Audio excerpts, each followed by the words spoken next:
আমি করেছি সেটা খুব ছোট ছোট। আমরা চেয়েছিলাম অফিসিয়ালি আবেদন করে সবার সাথে সাক্ষাৎ করে আলোচনা করে যাতে আমাদের নিয়োগের একটা ব্যবস্থা হয়। এটাই করে গেছি না, 3 মাস ধরে করছি না, 3 বছর ধরে একই কাজ করতেছি না।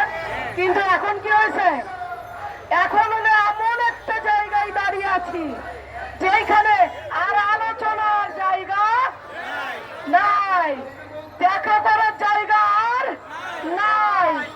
তাহলে আর কি আছে, একটা নির্দিষ্ট একটা প্রজ্ঞাপন জারি করতে হবে, একটা ঘোষণা দিতে হবে, এইটা ছাড়া আর কিছুই বাকি নাই।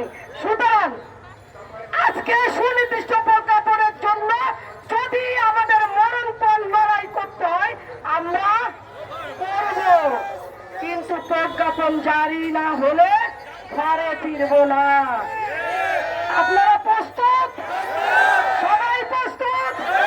যে কোনো বাধা প্রতিবন্ধকতা আপনারা ডিঙিয়ে চলে যেতে পারবেন। ধন্যবাদ।